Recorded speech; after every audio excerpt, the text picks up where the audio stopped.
So, Pokemon Gold and Silver. My favorite generation, honestly. From just an old man who's there from the beginning. Uh, I mean, obviously, Gen 1 will always have a special place in my heart, but I think Generation 2 is far more just far superior. Um, Even now, with the release of uh, Scarlet and Violet and the Teal Mask uh, DLC, and we go to kind of like a little piece of what looks like Johto. It's like, wow, I really want a full 3D experience of Johto. Now, was it actually Johto? I don't think it actually was. But I think Game Freak are dropping hints that Johto might be on its way. After all, the place that we went to was very much Johto inspired. Johto Pokemon were there. From Perrin here, Perrin, who by far one of the most gorgeous characters that Game Freak has ever created, gives us the Sport Ball, which is a prize from the bug catching contest in Johto. Now, people think, oh, it's just a reference. Yeah, that might be one thing, but considering the teal mask takes us to place very Johto inspired, there's Johto Pokemon running all around. Game Freak has a habit of doing this in their games. Like in Sun and Moon, there was a picture with Toxtricity on it. Sword and Shield. So they do this all the time, and people are doing what they're doing now. They're just, oh, it's just a reference. Now, if it was one thing, that's maybe whatever, but the fact that it's from Johto, Teal Mask, that area was Johto inspired. There was Johto Pokemon. I'm guessing sometime soon we're going back to Johto, whether it be a 3D remake or a Legends art like an art Legends Arceus kind of inspired like Legends Ho-Oh. I mean, Celebi's important, but not nearly as important as Ho-Oh, honestly. You know, Ho-Oh's the one who created, Suicune, Entei, and Raikou. So, but or it could be Legends Unknown. Because the Unknown had a huge, this whole thing in gold and silver with the ruins of Alph, and where we first learn about these Pokemon, and then we basically learn in the future that they're almost like the right hand of Arceus, and they're able to warp reality and manipulate reality itself. We see from third movie, they have the power to do whatever they want.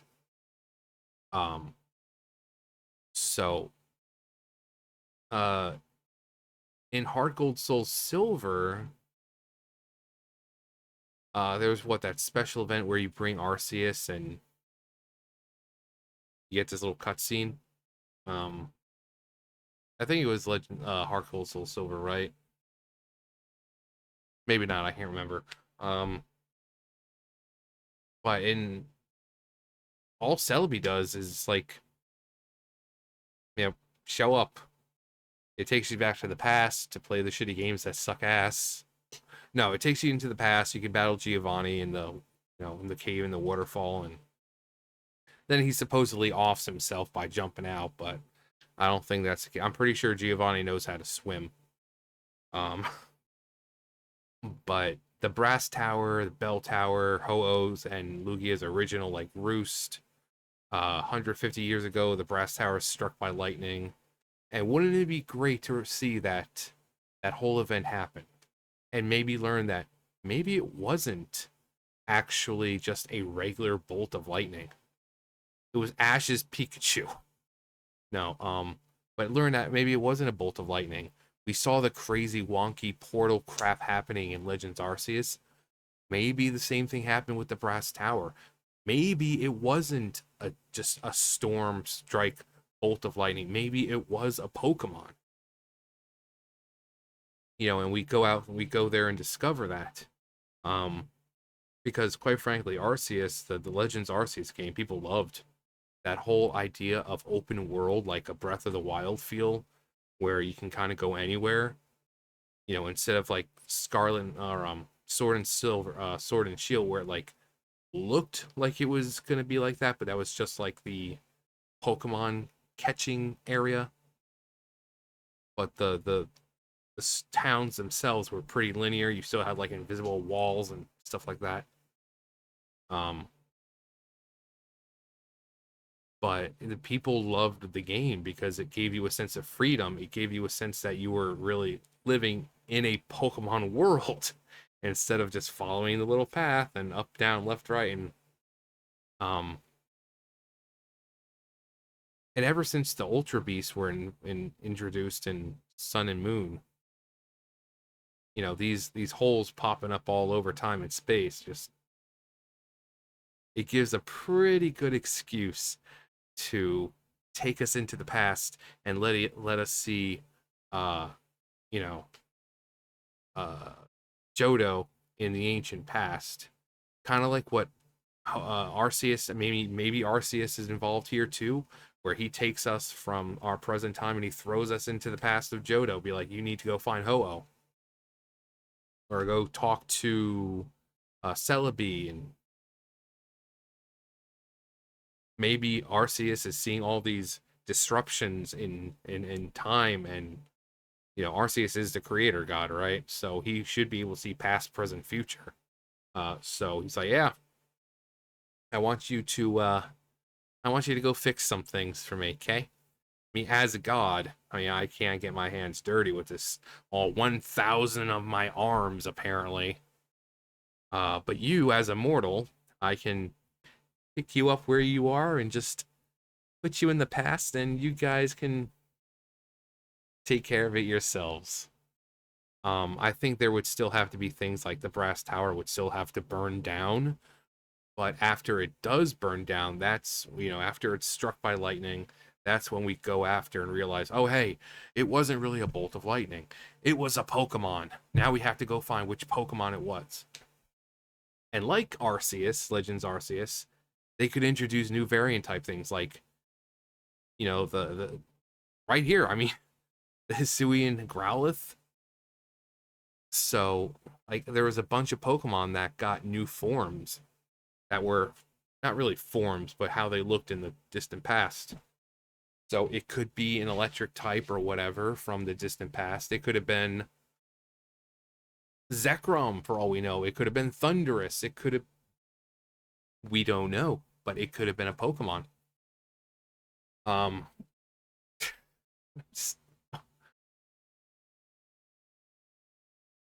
but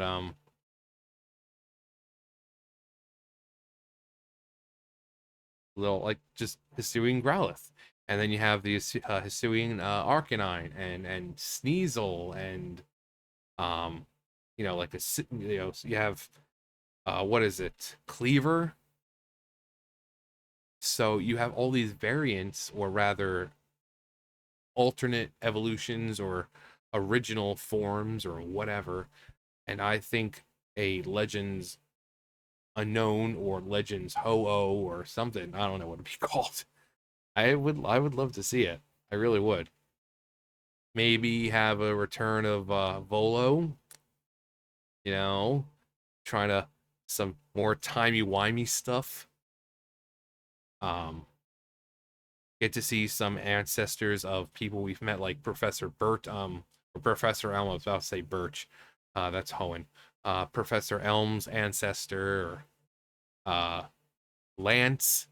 I mean, how awesome would it to be to see a relative, you know, a distant ancestor of Lance, the Dragon Master, or Jasmine. Everyone loves Jasmine. Maybe like an ancient looking Ampharos. Um, but I mean, but not parents, but what I'm saying, but um, yeah, I love Gen 2, and I really wish. I mean, they went to they kind of did a remake for Diamond and Pearl, like where's Gen 3 though? Where's Gen 2? You had a Gen 1 remake, then you just like skipped over 2 and 3, and then you have Diamond and Pearl. But I would love to see a remake or Legends Ho-Oh or whatever take place in Johto 150 years ago, when the brass tower was burnt down, and find out that it wasn't actually a bolt of lightning caused by nature. It was in fact a Pokemon, and the same thing that was happening in Hisui, but 250 years ago, was the same thing happened. In fact, throughout going into the future, we're gonna see games from each of these areas and learn that this stuff was happening all over different time periods, but it was happening all over with these portals opening up and these terrible things happening, and finding that it wasn't just acts of nature, it was Pokemon. It was Pokemon doing it. Pokemon being displaced and becoming crazed, and so.